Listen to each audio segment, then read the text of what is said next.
Shalom, brothers and sisters. So the article that's got everyone up in arms again and all upset that popped out in the last few days, I thought needed a bit more attention and some background information for you.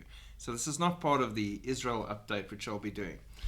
And this article was the UNRWA, which we by now, with overwhelming amounts of evidence, know is a terror organization training terrorists, training hatred for Jews and murder, and using their premises and their people that work for the UNRWA to actually be part of Hamas, Hezbollah, and other terror organizations in Israel. Like I said, proof on top of proof on top of proof, and yet they were nominated for the Nobel Peace Prize. Welcome to the madness which is normal in this time of deception at the end of the world. So the article went like this. UNRWA has not been told its Jerusalem office has been confiscated according to the UN. The global body told J.S. that there has been no official notification, although the Israel Land Authority said it would turn the facility into a housing complex. The Israeli government body informed UNRWA in May that it had to vacate the premises within 30 days and pay the Jewish state rent for the years it used the facilities, which amount to round about $7 million. So the UN's got a habit of just taking a place in Israel, not renting it, not asking for it, not owning it, not paying taxes on it, and they will systematically just say it's theirs. And Israel, trying to play nice, which I think is a big mistake, would just keep quiet and allow this to happen. But now Israel's reaching the end of its tether, and having seen all the truths between the UN and the UNRWA and the way they've been treated on the world stage, is starting to draw lines in the sand and say enough is enough. So why is Israel so anti the UN in Israel? Besides the obvious anti-Jewish sentiment shown so blatantly by the United Nitwits, let's look at another example. 2024 is the 57th anniversary of the illegal United Nations occupation of Government House. Oh, how the turntables, huh? Completely in their face, they who say Israel has been occupied by the Jews, the rightful people who should be there, they have actually been illegally occupying Government House. 16 acres of space in Jerusalem, prime space. Now there's various things about this place that are really, really interesting and jump out at you immediately. So let's touch on a few of these. It is known as the Hill of Evil Council. Now how appropriate is that for the fact that the UN operates from there? The UN has never bought the building that they're in from anyone. Israel has never been paying rent or taxes.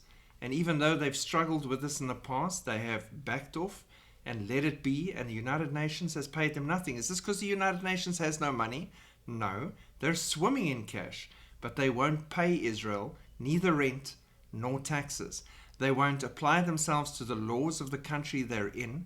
They make changes to the buildings, to the grounds. They increase the space of the area, the entire area. Just keep adding and adding space without any permission, any zoning laws, anything being covered or talked to with Israel. They act as if they are the authority above Israel in Israel. And unfortunately, Israel has allowed this to happen. But now again, about this house. It is a legend that it was the house of the chief priest at the time of Jesus that was on that hill. Not this house, but the house of the chief priest. A legend that may have arisen in the Byzantine period. There's a passage in the New Testament's Gospel of Mark that reads, "The chief priests and elders met in the court of the high priest, and they plotted together to seize Jesus by stealth."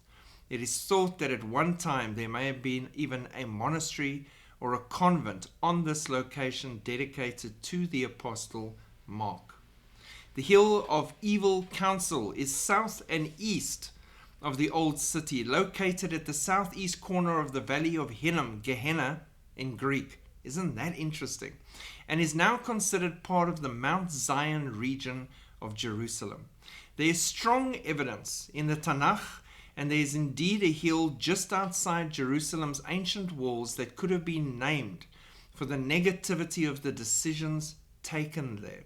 It was apparently where Absalom, King David's son, was advised to overthrow his father's kingdom and take the throne for himself. It didn't work out, obviously. But a generation later, chapter 11 of the first book of Kings says, "At that time Solomon did build a shrine for Chemosh, the abomination of Moab, in the mount that is before Jerusalem, and for Moloch, the abomination of the children of Ammon. And he did the same for all the foreign wives who offered and sacrificed to their gods. And the Lord was angry with Solomon." Now, isn't that interesting that this could possibly be that place where these things were done? The High Commissioner's house was a beautiful structure, a hexagonal theme prominent in the entrance, in the High Commissioner's apartments, and in the gardens. Many elements from east and west incorporated into the design: Arabic, Byzantine, and Bauhaus. When the British exited the country, they handed off the building to the International Committee of the Red Cross. Incidentally, they finally admitted the Israeli Magen David Adom in 2006 after 60 years of negotiation. From this dwelling place on this nefarious hill, the Red Cross worked to protect civilians on all sides for a few years until the organization gave it to the United Nations. On May 14, 1948, the State of Israel was born. The prophetic clock started spinning wildly. By this time, the United Nitwits was stationed in Jerusalem on the hill of evil counsel, witnessing the birth of the nation of Israel that it would seek with all its power and might to destroy and delegitimize. The UN has never bought the building they're in from anyone. Its location was in the demilitarized zone until 1967, when Israel reunited Jerusalem. Israel's never been paid rent, nor taxes, as we pointed out. There was somewhat of a struggle over this, but not being legitimate. But Israel buckled and puts up with all of this to this day. And there is a growing outcry in Israel from prominent leaders and people saying, "Give it back." I call upon Prime Minister Benjamin Netanyahu to restore our dignity and self-respect by ejecting the UN from Government House and designating the complex the official legal residence of the President of Israel. This is former Executive Director of Likud Herut UK, a former visiting professor at Hebrew University's statement. And I've got to agree with him. And therein you see that in this whole article against UNRWA that everyone's up in arms about, no one's talking about the illegal occupation, 57 years of it, by the UN on Israel. So sometimes it helps to dig into history and see what the actual story is. God bless. Keep looking up. Shalom.